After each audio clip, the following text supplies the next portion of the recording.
Welcome to Rex Institute Bhopal. First generation laptop का boot sequence बताने जा रहा हूँ, किस तरह से होता है, कैसे होता है। इसके अलावा अप टू 11-12 जनरेशन तक हम पूरे वीडियोस डालेंगे। लैपटॉप के कोर्सेज आप हमसे वीडियो परचेस कर सकते हैं, ऑनलाइन ऑफलाइन जोड़ सकते हैं। और एडवांस लेवल, माइक्रो लेवल के बाद एक और एडवांस माइक्रो लेवल और हमने चालू किया है, जिसमें पूरी चीज़ें लगभग कवर हो जाती हैं। उसकी फीसेज अलग है, वो सिर्फ जो दुकान जिन्होंने डाल रखी है उन्हीं के लिए वो लेवल है। बाकी नॉर्मल लेवल, माइक्रो लेवल और चिप लेवल कोई भी कर सकता है। तो very advance chip level, micro level वो सिर्फ हम ही अभी यहाँ पर पढ़ा रहे हैं पूरे एमपी इंडिया के अंदर, तो उसके लिए भी आप हमें कॉल कर सकते हैं। इसके अलावा एलसीडी, एलईडी टीवी सारी चीज़ें। चलिए चलते हैं वीडियो पे, और किस तरह से है ये मैं आपको दिखाता हूँ। तो आइए देखते हैं, ये वीडियो मैं बनाने जा रहा हूँ। रैक्स इंस्टीट्यूट भोपाल, हमारा नंबर 9893266819। स्वागत है आपका, अभिनंदन है। तो चलिए चलते हैं। सबसे पहले जो वोल्टेज बनेगा वो क्या होगा, 19 वोल्ट की कहानी होगी। तो सबसे पहले 19 volt primary MOSFET, secondary MOSFET से होता हुआ CLR करंट लिमिटिंग रजिस्टर या करंट सेंस रजिस्टर तक ये पहुंचता है। जिसका पूरा वीडियो तो मैं अभी अलग अलग डाल ही चुका हूँ। अभी मैं सिर्फ जो लैपटॉप का वोल्टेज सीक्वेंस है वो कैसे बनता है वो बता रहा हूँ।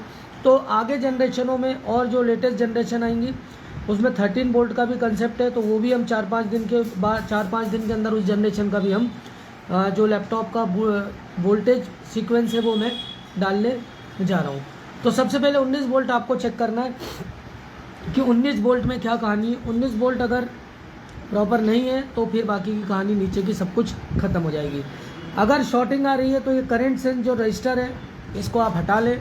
हटाने के बाद आपको इस एंड पर और इस एंड पर क्या करना है, कंटिन्यूटी को चेक करना है। कंटिन्यूटी से कि किस छोर पे आपको शॉर्टिंग दिखा रहा है।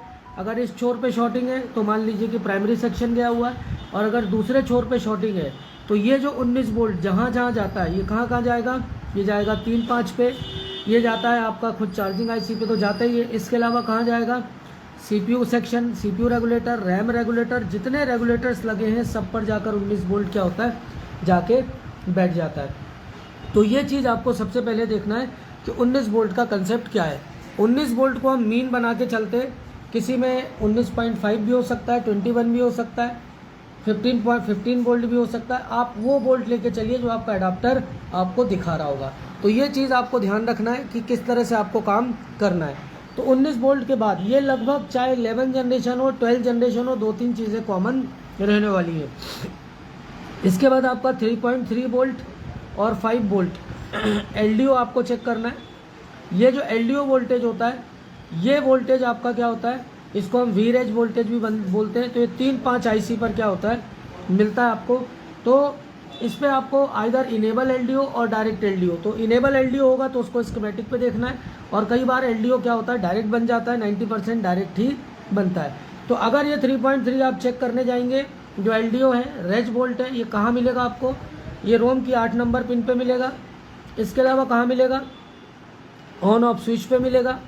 इसके अलावा ये जो LDO है आपको IO पे मिलेगा। मतलब जहाँ जहाँ इसका डेस्टिनेशन है उन सारे डेस्टिनेशनों पर ये वोल्ट आपको मिलेगा। अब यहाँ पर आपको देखने वाली चीज़ है, इसको बिल्कुल ऐसा रखो, है ना।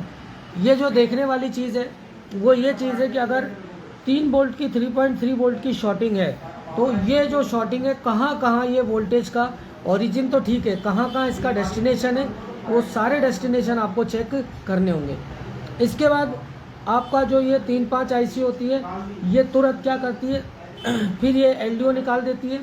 LDO निकालने के बाद इस पर क्या होता है, जब आप ट्रिगर करते हैं तो कॉइल वोल्टेज बनता है। कॉइल वोल्ट होता है 3.3 और 5 वोल्ट। अब ये वोल्ट का जो कंसेप्ट है ये स्कीमेटिक के हिसाब से क्या होगा आपका चेंज हो सकता है। ये ऑलवेज हो सकता है और सस्पेंड हो सकता है। ऑलवेज क्या है कि आपने अडाप्टर लगाया, बन गया, तो ये ऑलवेज है। सस्पेंड फिर IO से EC ऑन, इस तरह के कोई सिग्नल आ रहे हैं उससे बन रहा है क्या, ये आपको चेक करना है। तो ये चीज़ अगर ध्यान रखिए कि ये कैसे बनता है। अगर आपका लगाते ही, आपका जो अडाप्टर लगाते ही आपको 7 to 10 मिली एम्पेयर हुआ और वापस 2 से 3 मिली एम्पेयर पे हो गया, तो आपको ये चेक करना पड़ेगा कि ये डीप स्विच लॉजिक पे तो नहीं काम कर रहा है। डीप स्विच लॉजिक क्या होता है मैं आगे आपको अगले किसी वीडियो में क्लियर करूंगा। तो ये जो कॉइल वोल्टेजेस हैं ये ऑलवेज है कि सस्पेंड, इसको ज़रूर आपको चेक करना है। तो ऑलवेज वोल्टेज क्या है? ऑलवेज वोल्टेज वो है कि अडाप्टर लगाते ही कॉइल के ही वोल्टेज आ गए। सस्पेंड मतलब SLP 5 के बाद जो PCH से निकला, फिर आयो से आया, फिर आयो ने क्या किया, इसको इनेबल किया। तो ये सारी चीज़ें आपको देखनी पड़ेगी स्कीमेटिक में। ये जो यहाँ तक का सीक्वेंस है, ये लगभग सारी जनरेशन्स में क्या होता है, सेम होता है। इसके अलावा अभी कुछ जो लेटेस्ट जनरेशन आए हैं वो बिना ट्रिगर किए 1.8 और 1 वोल्ट भी बना रहे हैं, वो जनरेशन में आगे आपको बताऊंगा। अगर इस सीक्वेंस में और इस लॉजिक में अगर आपको पढ़ना नहीं आता है तो आप दुनिया का कोई भी लैपटॉप आप रिपेयर नहीं कर सकते हैं। सिर्फ लिपापोती का काम कहीं भी आप सीखने से पहले 100 बार सोचिए। 50,000, 70,000, 80,000, लाख रुपए दिल्ली में देने से कोई मतलब नहीं निकलने वाला है। लाख 1.5 लाख का आप खर्चा कर लेंगे। रेक्स इंस्टीट्यूट आइए, टू द पॉइंट एक एक चीज़ में आपको सारी चीज़ें क्लियर करूंगा। पूरे MP के अंदर आपको जो लैपटॉप रिपेयरिंग पूरे इंडिया के अंदर जो हमारा लेवल मिलेगा वो कहीं भी नहीं मिलने वाला है। इसके बाद जो चौथा नंबर आता है, ये नंबर होता है आपका, अब मदरबोर्ड की बिस्टॉन का मदरबोर्ड आता है, गन वाले मदरबोर्ड आते हैं, क्वांटा का आता है, कंपेल के आते हैं, ये सब आपको देखना पड़ेगा। अब आता है आपका 1.5 जो आपका रैम का वोल्टेज है, वो क्या होता है, बनेगा। इसको आपको क्या करना है, ये स्विच ऑन होने के बाद बनेगा। इसको कहते हैं VDD-Q। ये आपका SLP_S4 जो आपका आयो से क्या होगा, रिलीज़ होगा, PCH से रिलीज़ होके आयो पे जाएगा। जब 3-5 के कॉइल के वोल्टेज कहाँ बन जाएंगे, उसके बाद कहाँ जाएगा, ये PCH पे इसकी सूचना जाएगी। तो PCH SLP_S4 रिलीज़ करेगा, जो आपके कहाँ पे आएगा, आयो पे, और आयो से फिर कहाँ जाएगा आपका, ये आपके रैम सेक्शन में।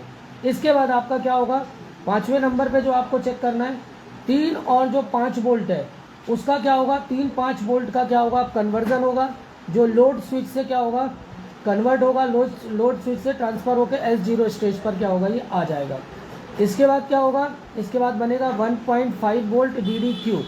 ये रैम का वोल्टेज एक लोड स्विच से क्या होगा, 1.5 वोल्ट VDD के नाम से क्या हो जाएगा, बन जाएगा, जो CPU में जाएगा। ठीक है, तो आप एक चीज़ याद रखिएगा कि जब भी स्कीमेटिक पढ़ेंगे, अगर रजिस्टर भी लगा हुआ है, क्या लगा हुआ है, अगर रजिस्टर भी लगा हुआ है और रजिस्टर के बाद अगर वोल्टेज में इनपुट का कुछ नाम है तो आउटपुट में नाम क्या होगा, ज़रूर चेंज होगा। कंपोनेंट में नेम ज़रूर क्या हो जाते हैं, जब जाता है तो चेंज हो जाता है।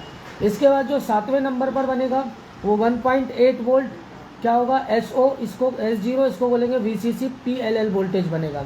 इसके बाद 8वें नंबर पे जो वोल्टेज बनेगा 1.05, ये बनेगा PCH के लिए। इसके बाद 9वें नंबर पे जो बनेगा वो 1.05 वोल्ट बनेगा, ये CPU का VTT वोल्टेज होगा। इसके बाद जो अगला वोल्ट बनेगा वो 10वें नंबर पर अगर आप लेंगे तो ये बनेगा 0.75, ये हो जाएगा रैम का VTT।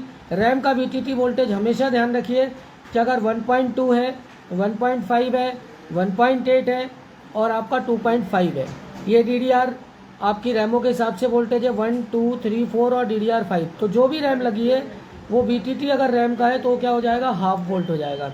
1.2 है तो 0.6, 1.5 है तो 0.7, 1.8 है तो इसका आधा और 2.5 है तो इसका आधा वोल्टेज क्या होता जाएगा, ये VTT के रूप में गिना जाएगा। अब इसके बाद जो 11वें नंबर पर होगा वो CPU का कोर वोल्टेज बनेगा और 12वें नंबर पर बनेगा GFX कोर। GFX कोर बनने के बाद क्या होगा, डिस्प्ले आना ही आना है, इस चीज़ को आप ध्यान में रख के चलिए। तो GFX कोर वोल्टेज वो होता है जो क्या होता है, आखिरी में क्या होता है, बनता है। इसके अलावा अभी जो मैंने आपको इसमें आपको और लैपटॉप में जब भी लैपटॉप आए, अगर लैपटॉप डेड है, बिल्कुल ऑन नहीं हो रहा है, अगर आपको चेक करना है, 19 वोल्ट का कंसेप्ट आपने चेक कर लिया, 3.3 और 5 वोल्ट का कंसेप्ट LGO का चेक कर लिया, फिर आपने सारे रेगुलेटर पर वोल्टेजेस देख लिए, उसके बाद भी अगर लैपटॉप आपका ट्रिगर नहीं हो रहा है, ऑन नहीं हो रहा है, तो आपका जो आयो होता है, आयो पे जो स्टैंड बाई वोल्टेज आते हैं उसको आपको चेक करना है। इसके अलावा पावर स्विच ऑन का जो वोल्टेज होता है वो इस पे आना चाहिए। तो ये पावर स्विच ऑन वोल्टेज, और फिर ये क्या करेगा, लीड आउट भी करेगा, लीड इन और लीड आउट होगा। इसके अलावा power switch, power button out, ये स्कीमेटिक के हिसाब से इसके नाम अलग होंगे। अब हम इसे कैसे चेक करें कि पावर बटन आउट हो रहा है या नहीं हो रहा है, पावर बटन इन हो रहा है कि नहीं हो रहा। तो आप ट्रिगर पॉइंट को जब आप ट्रिगर करेंगे तो यहाँ पर आपको क्या करना है, मल्टीमीटर को रखना है, यहाँ पर रेड प्रॉप रख लें और ग्राउंड पे रख लें। तो जैसे ही आप यहाँ पर जो ऑन ऑफ स्विच है यहाँ पर 3.3 वोल्ट होगा, और पावर स्विच ऑन पे 3.3 होगा, और जैसे ही ऑन करेंगे तो ये वोल्टेज क्या होगा, एक बार ड्रॉप होगा, ऑफ होगा और फिर क्या हो जाएगा, ऑन। तो ऑन ऑफ, और ये आपका क्या होना चाहिए, यहाँ पर वोल्टेज एक बार क्या होना चाहिए, गिरना चाहिए। अगर ये गिर रहा है इसका मतलब पावर बटन PSL लॉजिक यहाँ पर काम कर रहा है। फिर पावर बटन आउट को आप चेक करें। सबसे पहले आपको आयो पे क्या चेक करना होता है कि आयो पर स्टैंड बाई वोल्टेज क्या हो जाना चाहिए, आना चाहिए। इसके अलावा इसमें 3.3 VCC आएगा, ये ऑन होने के बाद आएगा। ये वोल्टेज अगर नहीं बन रहा है तो आयो काम नहीं करेगी, मतलब आपका ट्रिगर नहीं लेगा। ये चाहे आपका लैपटॉप हो चाहे डेस्कटॉप हो। इसके अलावा आपको RTC सेक्शन पर 4 से 5 तरह के वोल्टेज क्या करने, चेक करने हैं कि वो वोल्टेज अगर नहीं बन रहे होंगे तो भी लैपटॉप आपका ऑन नहीं होगा। तो PSL लॉजिक के बारे में एक वीडियो बहुत जल्दी डालूंगा, ये पावर स्विच लॉजिक है। इसके अलावा लीड स्विच का लॉजिक के पर वीडियो डालेंगे।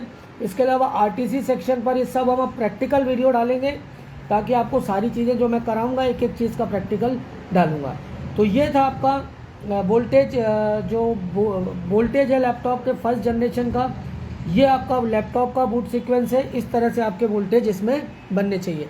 एक चीज़ आपको बता देता हूँ, कभी भी ध्यान रखिएगा कि 4th एंड 5th जनरेशन का मदरबोर्ड आप इग्नोर करिए, इसको आप लेने से बचिए। आइदर आप 3rd ले लीजिए, 6th ले लीजिए, कोई इशू नहीं है। लेकिन 4th और 5th जनरेशन में फीवर टेक्नोलॉजी का यूज़ होता है, जिस कारण CPU के अंदर बहुत सारे वोल्टेज क्या हो जाते हैं, बन जाते हैं। और इसमें सबसे ज़्यादा क्या होता है, CPU क्या हो जाता है, ख़राब हो जाता है, SOC ख़राब हो जाती है, जिसके बनने के चांस क्या हो जाते हैं, कम हो जाते हैं। हमें पूरा CPU SOC क्या करना पड़ता है। तो ध्यान रखिएगा 4th एंड 5th जनरेशन थोड़ा सा बचा के चलिए, क्योंकि इसमें क्या है, बहुत सारे वोल्टेज क्या कर दिए इसने, इसके अंदर डाल दिए हैं। 5th जनरेशन का जो लैपटॉप है इसमें 1.35L और 1.5 वोल्ट दोनों रैमें क्या हो सकती है, दोनों में आती हैं। 1.35L वाली भी आती है और 1.5 वाली भी आती है। तो 1.5 वाली के लिए भी आपको DDR3 रैम है, तो उसमें लगाते समय L को ज़रूर चेक करिएगा। और मैं कहूँगा कि 4th एंड 5th जनरेशन को थोड़ा सा अगर आप इग्नोर कर लेंगे, क्योंकि उसके बनने के चांस उस मदरबोर्ड के इसलिए कम है क्योंकि SOC PCH पर क्या आती है, CPU पर मेन बहुत सारे वोल्टेज बना दिए, जिस कारण दिक्कतें आती हैं। ऐसे पूरे वीडियोस हम लगातार डालते रहेंगे, प्रैक्टिकली कराते रहेंगे आपको, और आप हमें ज्वाइन करेंगे। मेरे आप इंस्टीट्यूट को सब्सक्राइब कर सकते हैं, चैनल को सब्सक्राइब कर सकते हैं, इंस्टीट्यूट में ज्वाइन कर सकते हैं। इसके अलावा फिर जब मैं 2nd जनरेशन का समझाऊंगा, फिर मैं 3rd जनरेशन का बताऊंगा, 4th का आएगा, अप टू लेकर हम 11th 12th जनरेशन तक सबका लैपटॉप का बूट सीक्वेंस आपको अच्छे से, बूट लैपटॉप वोल्टेज सीक्वेंस अच्छे से आना चाहिए। बूट सीक्वेंस फिर मैं आगे अलग अलग वीडियोस में डालता रहूँगा। Actual laptop repairing, actual mobile repairing का institute, LCD LED TV, DJ amplifier, इन सब के हम वीडियोस लगातार डालते रहेंगे। तो ये था लैपटॉप फर्स्ट जनरेशन का वीडियो। अच्छा लग रहा है तो आप मेरे चैनल को आप सब्सक्राइब कर लें। इसके अलावा जब हम 2nd जनरेशन में आएंगे तो 2nd जनरेशन में कुछ चीज़ें, सिर्फ एक चीज़ बढ़ेगी जो मैं आपको 2nd जनरेशन में बताऊंगा कि क्या चीज़ बढ़ेगी। अगर आप चाहें तो मैं अभी उसका इंट्रोडक्शन दे देता हूं। उसमें बढ़ेगा VCCSA। ध्यान से देखिए, अब आप फर्स्ट जनरेशन लैपटॉप लेके बैठे हैं, ठीक है, आपने फर्स्ट जनरेशन लैपटॉप का बूट सीक्वेंस वोल्टेज का पढ़ लिया। अब अगर आप 2nd जनरेशन का बोर्ड है, देखिए जनरेशन पर ध्यान दीजिए, CPU i3, i5, i7 कोई भी हो, आप सिर्फ जनरेशन से चलिए। अब अगर आप 2nd जनरेशन का लैपटॉप का voltage boot sequence first generation से मैच करेंगे तो आप VCCSA को नहीं चेक कर पाएंगे, क्योंकि आपको वो चीज़ पता नहीं है, और वो कब बनेगा मैं अगले वीडियो में बताऊंगा। तो VCCSA आपको कहाँ मिलेगा, 2nd जनरेशन में मिलेगा, जो मैं बहुत जल्दी अगला वीडियो जब 2nd और 3rd का डालूंगा तो VCCSA कैसे इससे चेंज होता है, वो कहाँ पे बनता है, वो अगले वीडियो पर आप देखेंगे, आपको मज़ा आएगा। लैपटॉप रिपेयरिंग बहुत आसान है, अप टू 30 to 45 डेज़ में आपको कवर करा देता हूँ, अगर आपने ये पूरा बूट सीक्वेंस अच्छे से पढ़ लिया। इसी तरह से डेस्कटॉप का मदरबोर्ड होता है, उसका ही बूट सीक्वेंस, अगर आपको वोल्टेज बूट सीक्वेंस और बूट सीक्वेंस दोनों पता है तो आपको रिपेयरिंग में किसी भी तरह की दिक्कत नहीं आएगी। इसके अलावा RTC सेक्शन बहुत अच्छे से समझिए, बहुत क्रूशल है। इसके अलावा PSL लॉजिक बहुत इंपॉर्टेंट है। इसके अलावा IO के पिन डिटेल्स बहुत इंपॉर्टेंट है। अगर लैपटॉप ट्रिगर ना करे तो RTC, पावर स्विच लॉजिक और IO, ये 3 चीज़ पर ध्यान देना है। इसके बाद भी ऑन नहीं हो रहा, अगर ये सब सही है तो रोम को हमें एक बार क्या करना होता है, फ्लैश करना होता है। रोम भी 2 तरह की आती है, एक आती है IO के अंदर और एक आती है बाहर। तो IO के अंदर वाली रोम की फ्लैशिंग भी हम कराते हैं, वो किस कंडीशन में कराते हैं वो भी क्लियर कराऊंगा। तो एक लैपटॉप ऑन करने के लिए जवाबदार है और एक ऑन करके डिस्प्ले देने के लिए जवाबदार है। ये सीक्वेंस आपको हर जनरेशन पे पता होगा तो आपको दिक्कत नहीं आएगी। इसके अलावा एक और बहुत कॉमन प्रॉब्लम आती है कि लैपटॉप में आप पैनल बदलते जा रहे हैं लेकिन डिस्प्ले नहीं दिख रहा। तो इस पर आपको क्या चेक करना है, इस पर जो आपको चेक करना है ब्राइटनेस कंट्रोल और ब्राइटनेस इनेबल, इस तरह के 2-3 वोल्टेज आपको क्या करना होता है, चेक करना होता है। ये डायरेक्ट कहाँ से आते हैं, PCH से आते हैं। तो ये एक कठिन काम होता है, लोगों ने ऐसा बना रखा है, लेकिन बहुत ईजी, हम जंपर मार के इसका क्या कर देते हैं, ब्राइटनेस इन सबको इनेबल कर देते हैं ताकि किसी भी तरह की कोई दिक्कत ना रहे। तो ये वीडियो था, उम्मीद करता हूँ वीडियो अच्छे लग रहे होंगे। लाइक शेयर सब्सक्राइब करिए और हमारे रेक्स इंस्टीट्यूट को आप ज्वाइन करिए एक्चुअल रिपेयरिंग के लिए। किसी भी तरह की कोई दिक्कत आपको नहीं रहने वाली है। जो भी लाइव देख रहे थे, थैंक्स फॉर द वॉचिंग। और रेक्स इंस्टीट्यूट भोपाल को याद रखिए, 9893266819 मेरा नंबर है। जो भी कमिटमेंट होगा 100% पूरा करूँगा और आप किसी भी तरह की आपको प्रॉब्लम नहीं होगी, सीधा आप शॉप डाल सकते हैं। कम से कम एक लैपटॉप में आपका 1000-1500 रुपये आपको आराम से मिलता है। कई बार नॉर्मल चीज़ें होती हैं, उसमें बहुत ज़्यादा आपको सिर्फ मेहनत होती है। तो मेहनत कैसे करनी है, मेहनत भी सही डायरेक्शन में करेंगे तो ही आउटपुट आएगा। Thanks for the watching.